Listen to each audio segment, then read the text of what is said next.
Director P G Vishwambharan തോന്നി.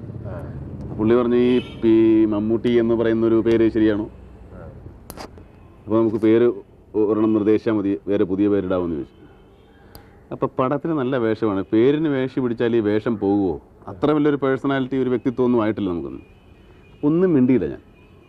പക്ഷെ പരസ്യങ്ങളിൽ പേര് വന്നു. പക്ഷെ അതിനു മുമ്പ് വിൽക്കാനുള്ള സ്വപ്നങ്ങളിൽ മമ്മൂട്ടി എന്ന് പറഞ്ഞ് മേളയിൽ ഞാൻ അഭിനയിച്ചിട്ടുണ്ട് മമ്മൂട്ടിയെന്ന്. അല്ലാതെ ഇനിയിപ്പോൾ പുതിയൊരു പേര് വന്നാലും എനിക്കറിയാം ഇത് വലിയ കാലം നിൽക്കാൻ പോകുന്നത്. ഇവർ പരസ്യങ്ങളിൽ സജിൻ എന്ന് എഴുതിയിട്ട് ബ്രാക്കറ്റിൽ മമ്മൂട്ടി എന്ന് എഴുതി. മനസ്സിലായി? സജിൻ ഇങ്ങനെ ഒരു പേര് ഞങ്ങൾ ചിലപ്പോൾ ഒന്ന് മാറ്റം പറഞ്ഞു. പേര് മാറ്റിട്ട് പടത്തിൽ വേഷം കിട്ടിയാൽ മതില്ല, പിന്നെ നമ്മൾ ആളാകുമ്പോൾ മാറ്റമല്ലോ. പക്ഷേ അവരങ്ങനെ ആ പേരിന് വലിയ ഒരു സ്ട്രെസ് കൊടുത്തില്ല.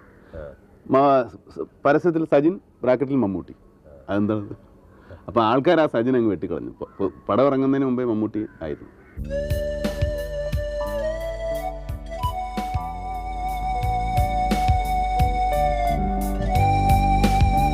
തിരക്കിൽ നിന്ന് അടർന്നു കിട്ടുന്ന ഒരു ദിവസത്തിന്റെ ആനുകൂല്യം കൈപ്പറ്റിക്കൊണ്ട് വല്ലപ്പോഴും ഒരിക്കൽ ഓർമ്മകളിലേക്ക് വീണ്ടും ഒരു മടക്കയാത്ര.